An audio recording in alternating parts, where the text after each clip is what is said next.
چل کے گئے ہوں کسی سیاسی رہنما کے پاس. جیسے ہم نے دیکھا کہ ایک سیاسی سربراہ کو پروٹوکول دینے کے لیے اور ان کو ریسیو کرنے کے لیے چیف جسٹس کا سیکرٹری آتا ہے, وہیں پہ ہم نے دیکھا کہ صدر مملکت چل کے جاتے ہیں ایک سیاسی رہنما کے پاس. اور محمود اچکزئی کہتے ہیں کہ آصف زرداری نے مولانا فضل الرحمان سے 2/3 اکثریت کے لیے ملاقات کی ہے. مردان پریس کلب میں خطاب کرتے ہوئے محمود اچکزئی نے دعویٰ کیا کہ زرداری نے مولانا سے 2/3 اکثریت کے لیے ملاقات کی ہے. انہوں نے کہا کہ سیاسی جماعتیں بھی چندے کے نام پر رشوت لے رہی ہیں.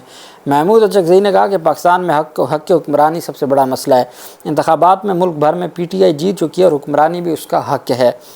سینئر سیاستدان نے 9 مئی کے حوالے سے کہا کہ صرف 9 مئی کی نہیں دوسرے معاملات کی بھی تحقیقات ہونی چاہیے.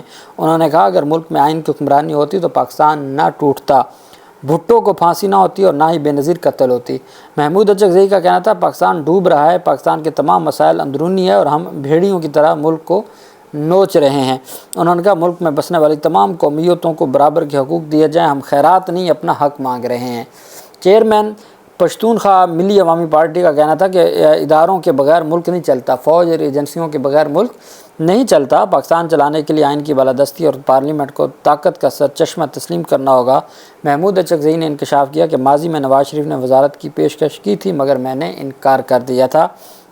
ہم کسی صورت وزارت نہیں لینا چاہتے اور ہم ہر صورت اپنے جو نظریات ہیں ان کا تحفظ کریں گے. دوسری طرف جلسہ منسوخی سے متعلق جو لاہور کے جلسہ منسوخی سے متعلق پاکستان تحریک انصاف کے حوالے سے پہلے تو میں آپ کو اسلام آباد کا بتا دوں. اسلام آباد میں جو جلسہ منسوخ ہوا ہے تو باقاعدہ طور پر بیرسٹر عقیل ملک نے جو آج کل پاکستان مسلم لیگ نون کے ترجمان بھی بنے ہوئے ہیں, ان کی جانب سے اس بات کی تصدیق کی گئی کہ رابطہ کیا گیا اور ان کو حالات بتائے گئے اور پھر ان کی ملاقات کروائی گئی. انہوں نے جا کے عمران خان سے ملاقات کی. عمران خان نے ان کی بات سنتے ہوئے جلسہ ملتوی کیا.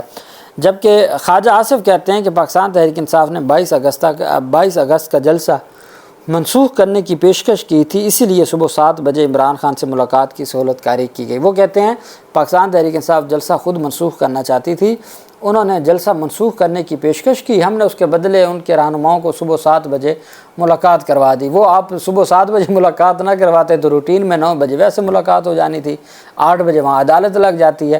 تو کہتے ہیں صرف ملاقات کروانے کے عوض انہوں نے جلسہ منسوخ کیا. یہ خواجہ آصف, آپ جانتے ہیں کہ ان کے جو بیانات ہیں ان کی کریڈیبلٹی نہیں ہے.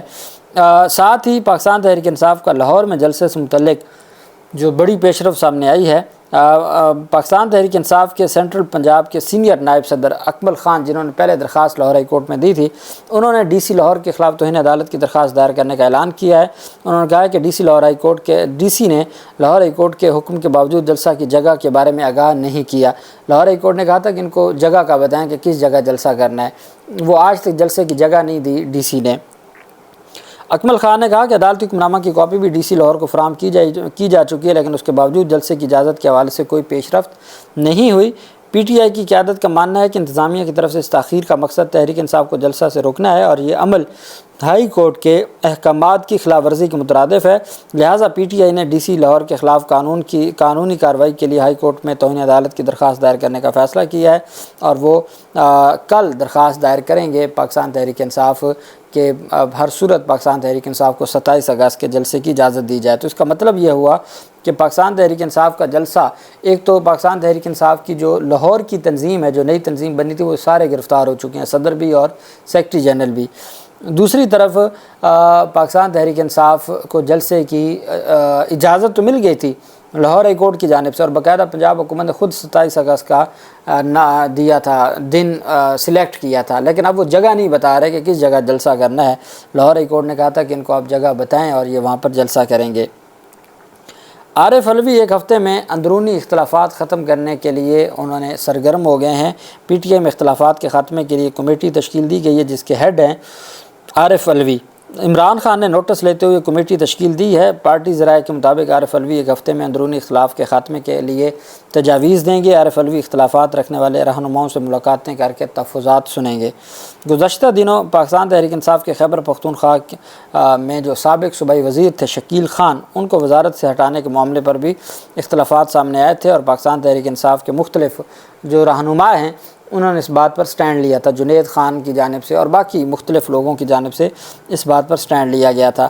اب یہ سامنے آیا ہے کہ پاکستان تحریک انصاف نے اندرونی اختلافات کے خاتمے کے لیے کمیٹی بنائی ہے، اور وہ کمیٹی ایک ہفتے کے اندر تمام تفصیلات عمران خان کے گوش گزار کرے گی، اور پھر عمران خان فیصلہ کریں گے کہ کس رہنما کو جماعت سے نکالنا ہے اور کس کو جماعت میں رکھنا ہے، اور کون فساد کی جڑ ہے، اس کا فیصلہ عمران خان کریں گے۔ آپ جانتے ہیں حامد خان صاحب پہلے پاکستان تحریک انصاف کی جو لیگل ٹیم کے کوارڈینیٹر تھے، اب ان کو ہٹا کے سلمان اکرم راجہ صاحب کو یہ عہدہ دیا گیا ہے۔ سلمان اکرم راجہ صاحب نے جو سب سے پہلا کام کیا ہے، جو سب سے بڑا کیس ہے، 27 اگست کو اس کے اوپر سماعت ہونے جا رہی ہے، وہ ہے انٹرا پارٹی انتخابات سے متعلق، جس میں پہلے بیرسٹر علی ظفر صاحب وکیل تھے۔ بیرسٹر علی ظفر صاحب پر جو الزامات لگائے گئے تھے علیمہ خان کی جانب سے، وہ ہم سب جانتے ہیں کہ کس طریقے سے الزامات لگائے گئے تھے۔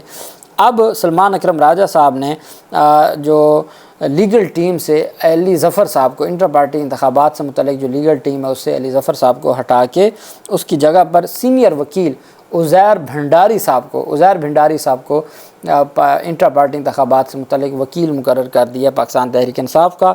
27 اگست کو سماعت ہونے جا رہی ہے۔ پاکستان تحریک انصاف کی کوشش ہے کہ ان کے جو بلے کا نشان ہے وہ بحال ہو جائے، اور جو بلدیاتی انتخابات اگر ہو گئے، چونکہ اب کوئی قانون سازی کرنے جا رہے ہیں اور کوئی امینڈمنٹ ہونے جا رہی ہے، اگر انتخابات ہوتے ہیں تو پاکستان تحریک انصاف کی یہ کوشش ہوگی کہ وہ بلے کے نشان پر ان کو بلدیاتی انتخابات میں حصہ لینے کا موقع ملے۔ اس وجہ سے پاکستان تحریک انصاف نے اپنی جو کارروائی ہے یا پروسیجر ہے اس کو تیز کرنے کے لیے علی ظفر صاحب کی جگہ پہ عزیر بھنڈاری صاحب کو اپنا وکیل مقرر کیا، اور یہ سلمان اکرم راجہ صاحب کی جانب سے پہلا بڑی تعیناتی ہے۔ اللہ پاک پاکستان کا حامی و ناصر ہو۔ بہت شکریہ۔ اللہ حافظ۔ پاکستان زندہ باد۔